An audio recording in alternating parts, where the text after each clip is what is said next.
welcome to another episode of Business and Beyond's Feature Friday with your host, Tania Bartolini. I am so excited today because today's guest is Michael Fieger. He is a Marine Corps veteran and business funding expert with over 20 years of experience helping entrepreneurs grow and scale.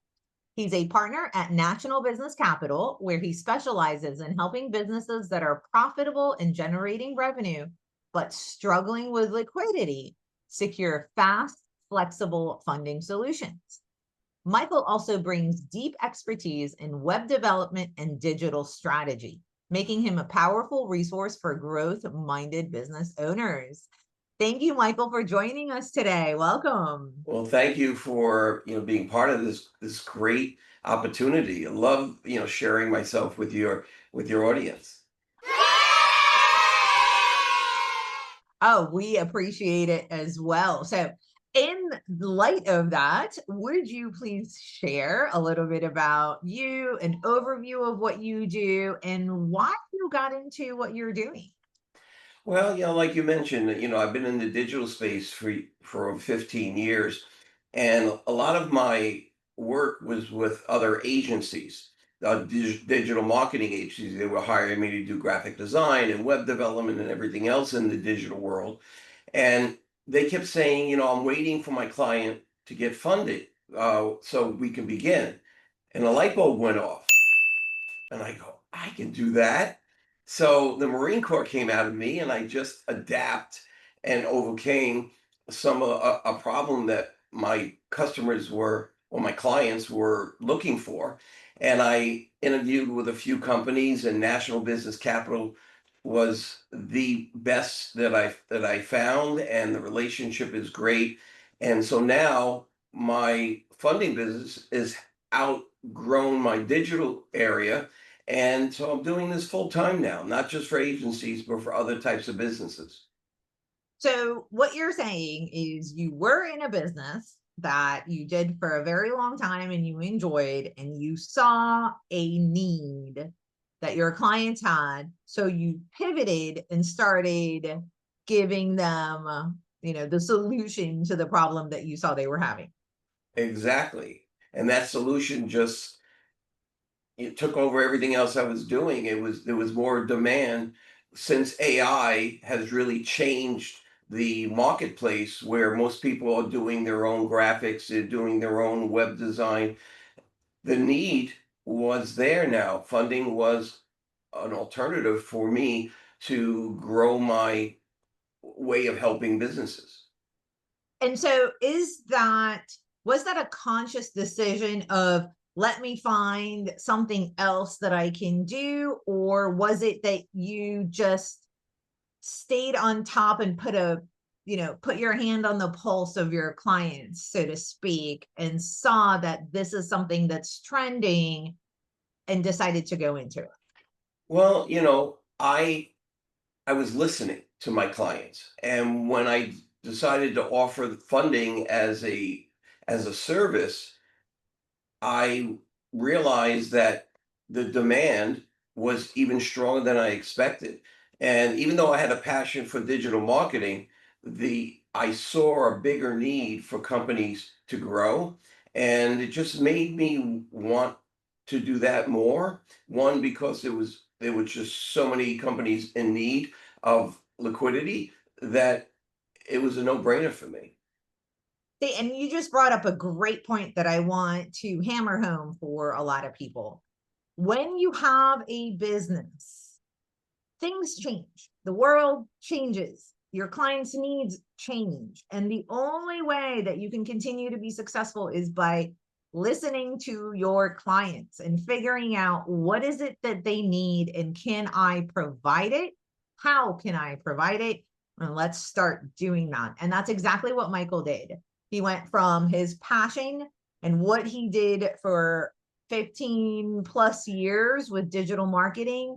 As he said, he listened to his clients, and now he's doing so much better and so much more and providing them with what they need instead of having to close down the business because there isn't enough digital requirements or clients. So pivoting in your business to your client needs is very important. And it's not as hard to do as people might believe and think, right? So you were courageous enough to get out of your comfort zone, right? And offer need based rather than what your skills and your current abilities were, right? Right, and it wasn't like I jumped into funding, I gradually learned the area of expertise. I come from a financial background. I worked for John Hancock, I worked for MetLife, I worked for Utica National, so I had a really good understanding of this area, but I transitioned slowly until I felt comfortable enough to say, "Wow, this is happening faster and better than what I'm currently doing. I might as well just go where what people are requesting instead of just sticking to what I know best." And I love that too. So even when you have a business for so long, do not underestimate the power of building a new skill, of learning something new, of getting out of your comfort zone to be able to service your clients in a better and a different way, right? Yeah. And AI will do that for people where businesses are using AI. The demand for some of the things that they need have changed. So you have to figure out, what is not replaceable by AI, and how can I get into that? And obviously cash is king. So AI can't produce that. So That's a good one. Cash is king. So what are some of the biggest problems that you see in your industry and how are you overcoming those?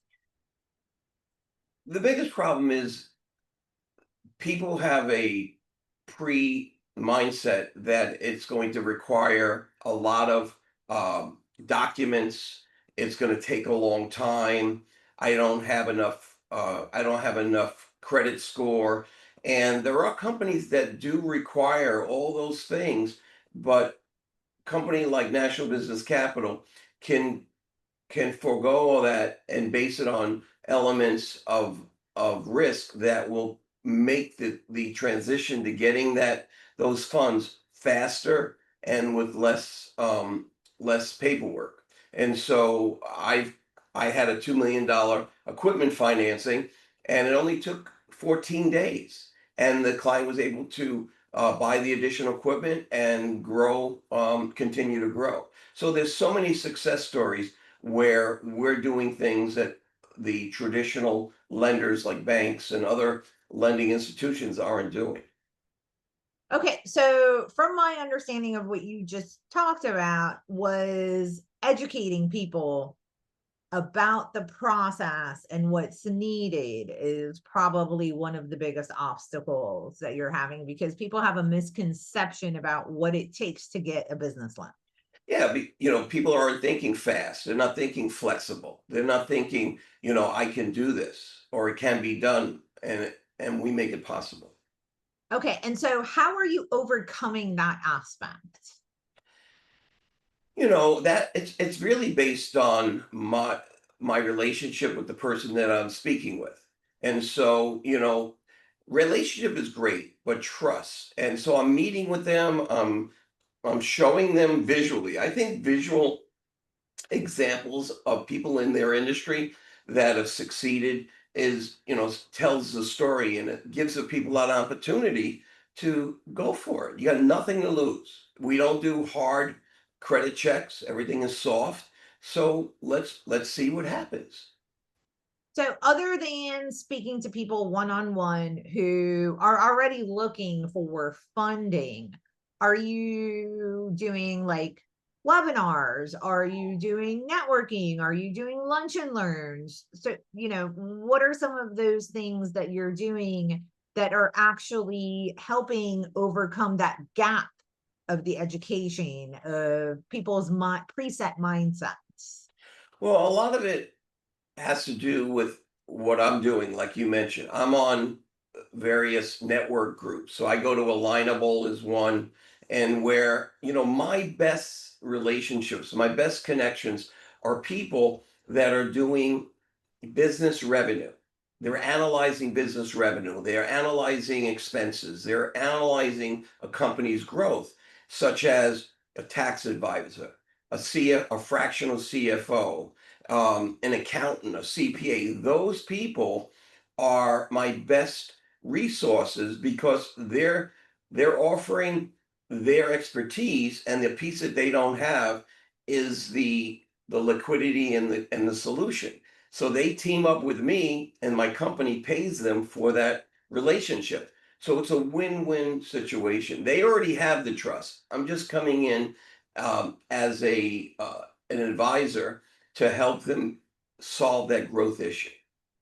Okay, and that's something that is phenomenal that you just brought up that I want to make sure that everybody got, which is Michael is not selling to his clients. He is not out there looking for the businesses that need the funding.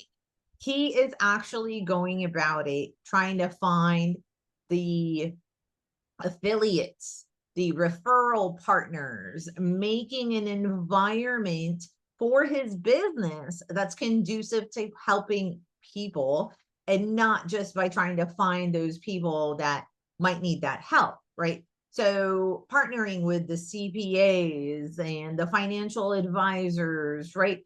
Those are people who are already have a network of businesses that need Michael's services.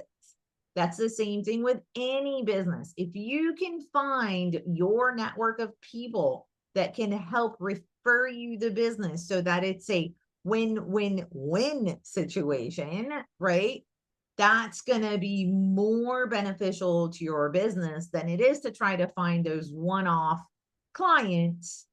And so it's working smarter, not harder. Um, Exactly.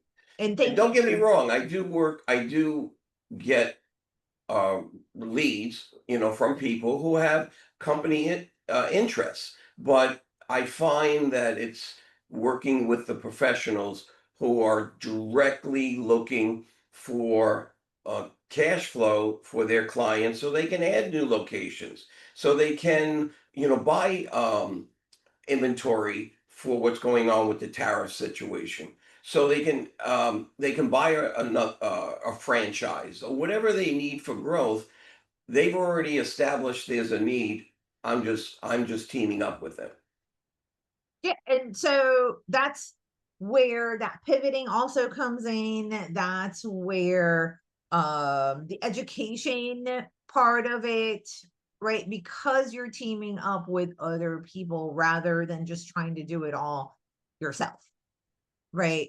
And that's what I'm trying to get everybody to understand is as business owners, a lot of us sometimes, and I did this too when I started, feel like we need to know everything. We need to be able to do it all, right? We need to be the receptionist and the funder and the CEO and the janitor and all of it in one. And really, that's not how you build a successful business. Building a successful business is surrounding yourself with the people that can help you grow it, right? And Exactly. I couldn't say that better myself. It's, when someone asks me real technical questions, I don't want to fake it. I said, look, I have an advisory team. Once I have a 2-minute kind of pre-qualify, and once they meet that pre-qualification, I hand them over to my advisory team, and they make all the decisions. They answer all the questions. So this way, I'm not misleading them or making a promise that can't be kept. The trust is from the beginning through the whole process. see, and that's another great point that you just made. You don't have to know all of the answers, right? You just have to be able to be honest with your clients and be able to find the answers for them. And I think it's very commendable because I also believe that saying, I will find out for you is a sufficient answer and it builds more trust because people can feel when you're faking it, when you're being inauthentic, or Right. when you're scrambling, right? And people will appreciate the fact that you tell them, I will find out for you because that information is not readily available to me. They will appreciate that more than trying to come up with some kind of answer that may or may not be correct. Yeah, and also with my partners that I team up with, what I work with, the financial professionals that I mentioned earlier, is I'm also sharing my marketing expertise. Like I asked them, do you use LinkedIn? Let me show you how you can increase your relationships with your clientele, which benefits me as well. Let me show you some of the secret sauce that I use and it helps them. And together we grow. So givers gain, right? If I give and you give, we both get. That's the key. That is so true. So I love how you're putting all that together. You're still using your expertise with the digital marketing just in a different way and to grow a different business. Yep. So that is fantastic.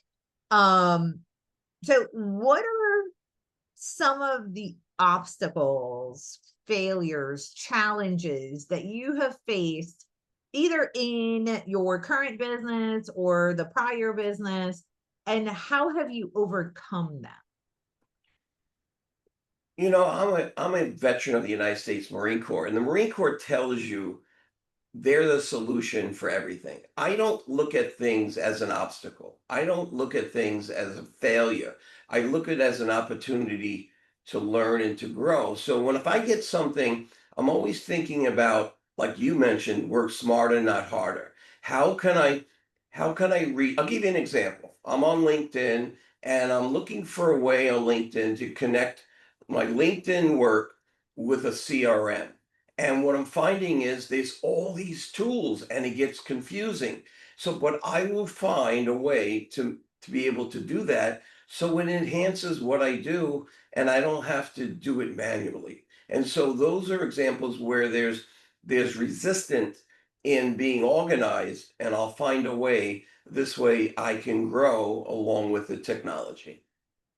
Okay, so finding new ways of doing things. I love that you said you don't look at things as a failure or an obstacle. It is all a learning experience, and perspective and perception really is everything because we all live in our own realities, right? We all live in whatever it is that we perceive as our environment. And so when you're looking at things and perceiving things as opportunities, especially learning opportunities, stepping stones, and it can motivate you to find the solutions, right? And grow. Just like you said, it can be confusing with all the AI and all the different tools and stuff, but that's what helps you grow and helps you find the best solutions.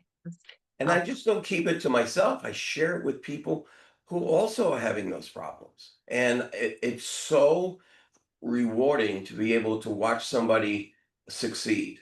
It's just, I love it. I love watching people succeed. And that's, and if I'm succeeding, they're succeeding. And so what Zig Ziglar said, the more people you help get what they want, the easier it is for you to get what you want.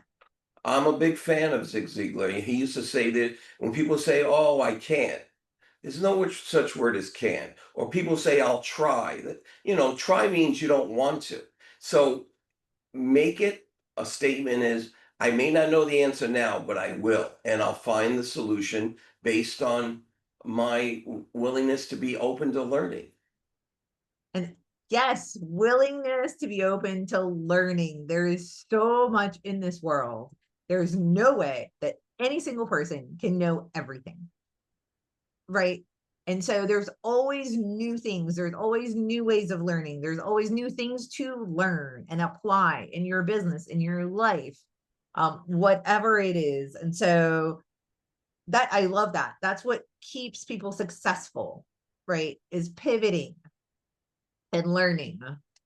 And I never get bored, ever, because it's always something that I can do. And I don't feel pressure. There's no pressure because I'm not looking for a sale. I'm not looking to push people. I'm looking to pull. I'm looking to grow, and I never feel like there's a failure. It's like back in the days when I was in my 20s and I'd ask somebody, a young lady, would you like to dance? And she would say, no. And I say, it's okay. I'm just practicing. And she'd go, practicing. And then she'd, let's go dance, you know? So as long as I'm practicing, there's no failure. And life is a big practice, right? Yeah. Practice makes progress. And so, as long as you're practicing, you will always be progressing forward. I love it. Love it. Oh, I love that. Thank you. So, now that we've talked about some of the perspectives about challenges, what is working in your business and how did you get it to work well? Well, I believe in having the right tools. So there are tools that I use, like a good calendar, having a good calendar. So when people say, when are you available? I don't want to go back and forth. And I just say, here's my calendar, pick a day that you like, right? So I make it easy. Another thing other than a calendar would be a good CRM, finding a CRM that works for your business, something that will communicate with some of the other things you're doing. Also, I'm a big advocate and of LinkedIn. And so I love not just spamming people, sending them messages. I enjoy looking for my target audience. Let's say it's people who do cash flow. And I like what they do. I comment what they do. And then I follow what they write. And so I just stay active on their LinkedIn, and they appreciate it. And for some reason, they enjoy my curiosity, and they reach out to me. So it's a great way to build your network. So you have touched upon a few different points that every business owner should know. One is organization, right? To have a good calendar, you have to have good organization. And so it's imperative when you're in business, the more organized you are, the less stress you will have, the less clutter is going to be in your head because it's on paper, on your calendar. You know, everything has its own time. And the easier it is for your customers and potential customers to book with you, right? At times that are convenient for you as well as for them. The second thing you said was a good CRM. For those of you who don't know, CRM is a customer relationship management software. There are a ton of them out there for different things, and they really do help because they help you track where are you getting those clients? Where are you getting the phone calls? Are they really potential clients or not? Are they just people that you can't help that are calling you? And so when you track and measure, you can make better, you can improve. You cannot improve that which you cannot measure, right? So having a good CRM is really imperative in your business. And the third thing you talked about was customer relationships, right? And that is extremely important because the customers are the lifeblood of your business. And so having a good CRM is going to help you build better relationships with your clients and actually be personal with them, right? The more, the better, the stronger relationships you build, the better your business will be because that's more trust.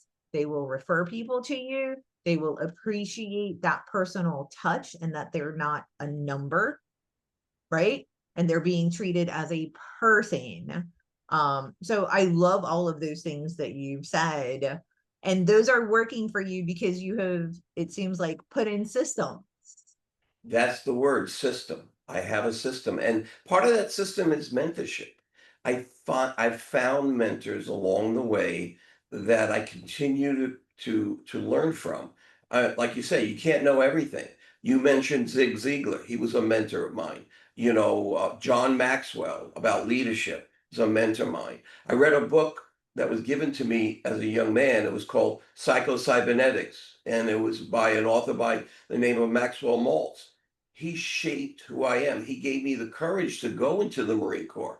And then the Marine Corps itself, fortified me with the confidence and the leadership that I use every day in my life. Mentorship.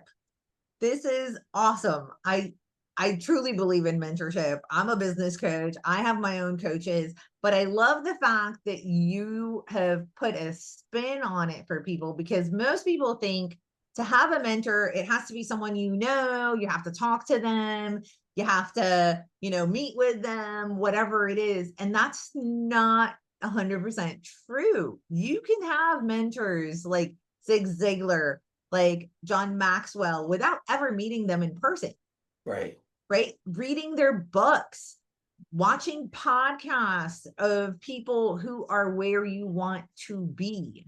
Right? Exactly. And you can use whatever they have out there as your mentor, as mentorship. And you're one of my mentors too, because I follow you and I've watched, the different things that you've done, and everything is about a system. I watch your system, I emulate your system, and then I watch your success. And so if you want to be good at what you do, just follow you. That, thank you. We might have to cut that. No. No, that's great. No, because I'm a fan, and if I'm gonna be on your show, I want to know about you. Now, we knew each other a long time, and I've seen, you first getting into the network world, and I've watched you build your business, and I'm impressed, and it's an honor just to know you. Well, I can say the same. And thank you so much for those kind words. I'm blushing. And you can send Um, me the $10,000 tomorrow if you like.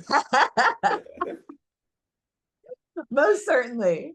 No, I appreciate, thank you. And yes, and that's because I also have a lot of mentors. This is not me just doing whatever I feel like doing. It's actually following those systems and following other people and what they've done and finding out what aligns with me. Right. And this is why I have this podcast, because I want everybody to understand all business owners go through the same things. We all go through imposter syndrome. We all have procrastination styles. We all feel sometimes overwhelmed. We feel less than sometimes. We have obstacles. And we look at other business owners and go, why don't they have that? Why is it me? Why is it me? And that's not the reality. The reality is every business owner goes through these things at one point or another. And the cool thing is everybody has a different way of overcoming those obstacles. And so sometimes you do what someone else does and it doesn't work out for you. And why is that? Because it doesn't align with you and who you are. But it doesn't make you a failure. It just means that you've learned that is not your style. That's And right. right. And now you can find a different style and a different person and how they do their business and how they overcome obstacles. And sometimes you might have 20 different mentors with 20 different styles, and you grab different pieces of each one that work for you. Right. Right. It's like you're a sculpture and you're just putting pieces together and you're shaping it. And at the end you go, wow, you know, And that's life. That's not just business. That's life. You're life. Yeah. constantly shaping who you are to begin with. Right. Yeah, and there's people in your life, good and bad, that sometimes you're shaping this mold, and they're just like you know chipping away at it, and so you have to believe in yourself, even if they don't. And sometimes you have to put them put them away because it changes your shape. You want that sculpture, and you need to let them know that this is what you believe, and that those outside voices aren't going to stop you from being who you were meant to be. I love it. I love it. And on that note, How can people get in touch with you? How can they get a hold of you? How can they talk to you about funding, digital marketing, any of those things? Well, obviously, you see my background, and that's important. My phone number is on the back. My email is there as well. And also, I'm on LinkedIn. If you Google Michael Fieger, you will see me. Reach out to me, talk to me. I'd love to do a Zoom call, a one-on-one, get to know who you are, and then you get to know me. And even if we don't do anything, it's okay. But I get to share something that I've learned with you. I love it. And all of that information will be in the chat and at the end of this reel.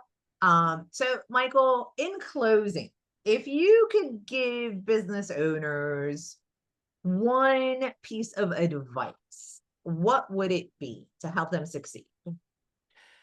Well, every business is different, but if you're doing the online world, I would say make sure that you have the right camera, the right microphone, the right computer, so you show up because showing up is important. Show up. You heard it from Michael Feiger here on Feature Friday. Thank you, everybody, for listening, and we will see you at the next episode.